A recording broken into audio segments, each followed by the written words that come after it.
سوچتے ہیں ہو ہی نہیں سکتا کہ مومن زنا کرے، ہو ہی نہیں سکتا کہ مومن شراب پیے، ہو ہی نہیں سکتا کہ مومن گناہ میں پڑے، ہو ہی نہیں سکتا کہ مومن نشے میں پڑے، ہو ہی نہیں سکتا کہ میں علی والا ہوں رشوت لوں. لیکن جب وقت آتا ہے یہی مومن پھسل جاتا ہے، جب وقت آتا ہے یہی گناہ میں پڑ جاتا ہے. انہی چیزوں کو شیطان مزین کرتا ہے کہ اگر میں آج آپ کو بیٹھ کر خدا نہ خواستہ کسی مومن کو کہوں آپ کل امام زمانہ کے دشمن بن جاؤ گے.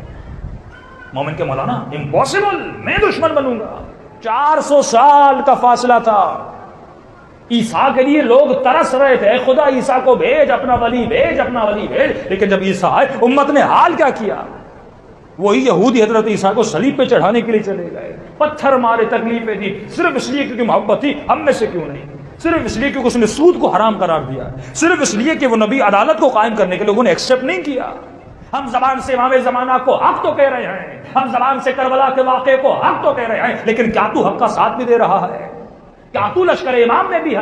کیا تو کہہ سکتا ہے کہ آئی ایم پریکٹسنگ مسلم، میں واقعاً اسلام کو پریکٹس کر رہا ہوں، میں واقعاً شیعت کو پریکٹس کر رہا ہوں، واقعاً میرے وجود میں وہ جلوہ علی، وہ جلوہ کربلا نظر آتا ہے؟ اگر تو پریکٹسنگ ہے اس کا مطلب تو حق کو حق بھی مان رہا ہے اور حق کا ساتھ بھی دے رہا ہے. صرف حق کا نعرہ بلند کرنا کافی نہیں، یا علی کہو اور علی کے ساتھ رہو بھی، علی جیسی زندگی میں. اب عام سا مومن ہے، پھٹے ہوئے کپڑے پہنتا ہے. معصوم فرماتے جو بھی کام کرو اس کے پیچھے ریزن ہونا چاہیے، دلیل ہونی چاہیے. اس کو سیٹسفائی کر رہے ہو لوگوں کو کہ مولانا ماڈرن دیکھوں گا، پڑھا لکھا دیکھوں گا.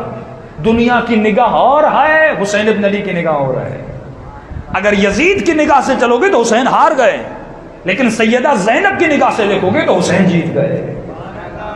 تمہیں ان کی نگاہوں میں بڑا ہونا اور اپنے بچوں کو بڑا کرنا ہے. اگر امام زمانہ کے ظہور تک پہنچنا ہے تجھے اپنا نظام کریٹ کرنا ہے، تجھے اپنا کلچر کریٹ کرنا ہے، تجھے اپنی زبان کو امپروو کرنا ہے، تجھے اپنے کلچر کو امپروو کرنا ہے. ابھی تم نے شادی نہیں کی، تمہیں کس خاتون کا انتخاب کرنا ہے؟ جب اس سوچ یہ ہو کہ مجھے واقعی ظہور امام کی تیاری کرنی ہے تو ابھی سے نہیں، شادی سے پہلے وہ خاتون انتخاب کرو.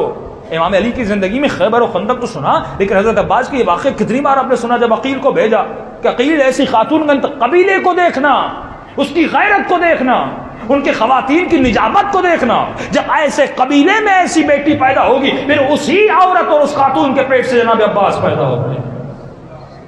لیکن ہم کن چیزوں کو دیکھتے ہیں جب رشتے لینے جاتے ہیں؟